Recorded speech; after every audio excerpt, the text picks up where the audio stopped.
Kabawa community is not just another community in Lokoja, Kogi State. It serves as the host for the deposed late emirs of the north who were stripped of their traditional powers from Zaria, Bida in Niger State, and many others due to their reluctance to collaborate with the Lord Lugard administration during the colonial era.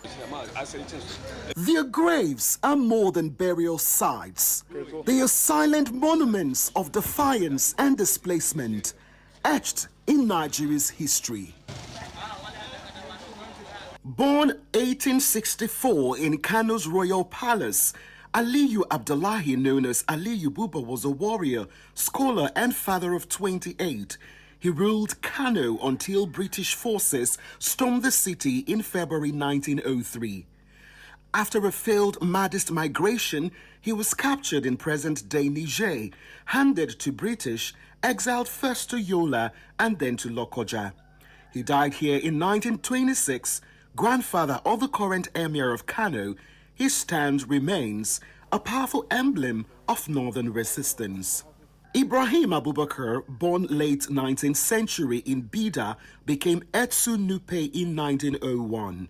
He was deposed 4 times, 1897, 1901, 1906, and finally 1911, for refusing British domination and launching campaigns to protect Nupe's sovereignty. Exiled and imprisoned in Lokoja, he died the same year, first to be buried in Kabawa. He is grandfather to the present Etsu Nupe. Born around 1839, Aliyu Dansidi became emir of Zauza at 62. A poet and builder, he ruled until 1921 and was dethroned for resisting colonial demands. Banished first to Ankpa, then to Lokoja, he died in exile in 1924. He is the great-grandson of Zauza's first Fulani emir and grandfather to the current one.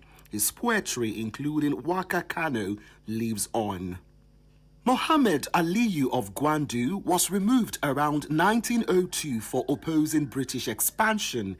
He was exiled to Lokoja and lived out his days here. He was buried beside another deposed ruler. Though exact dates are lost, his shared grave speaks of solidarity forged in captivity. The last independent emir of Zauza, Muhammad Lawal Kwasau, took the throne in 1897. Deposed in 1902 as Britain dismantled local autonomy, he was exiled to Lokoja and died here in 1927. He once cooperated against raiders but ultimately stood against full colonial control. Saki Abubakar ruled Gumel for nearly 2 decades until his 1915 deposition for open rebellion against British rule. Exiled to Lokoja, he died the following year. His rarely visited grave marks one of the quieter yet equally defiant stories of resistance. Today, Kabawa's graves reveal a stark divide. 3 receive care: the gated twin tombs of Gwandu and Zauza's Muhammadu Lawal Kwasau, Etsu Nupe's palace-turned tomb preserved by family, and Emir Aliyu Dansidi's fenced resting place.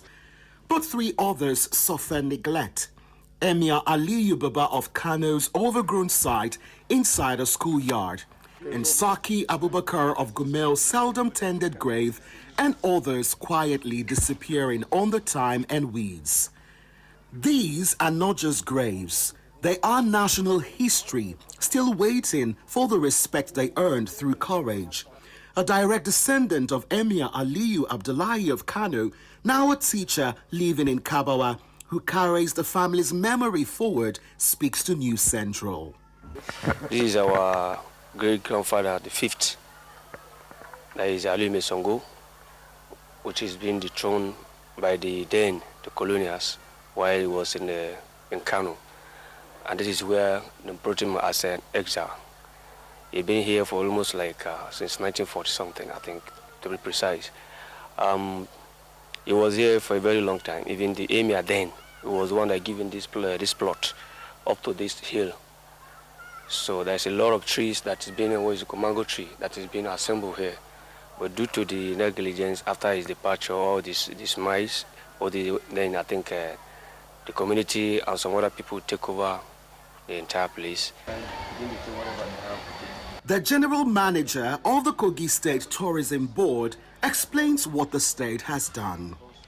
Our relics, what we try to do, our concepts now, is to make sure that it retain the original value so that, history can still be seen live.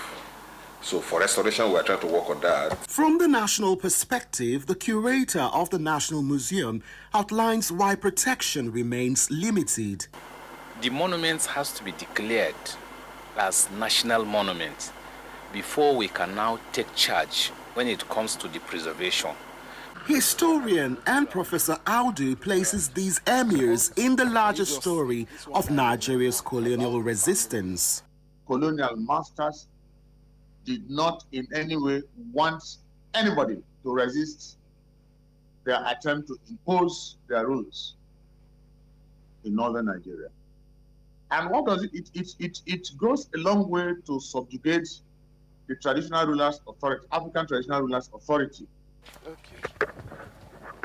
In Kabawa, 6 emirs rest far from their thrones, but not from history. Their graves reminds us that courage against empire does not fade. It waits to be remembered. Preserving them is more than heritage. It is honoring the roots of our shared nationhood. In Kogi for News Central, Mana Balagbogbo.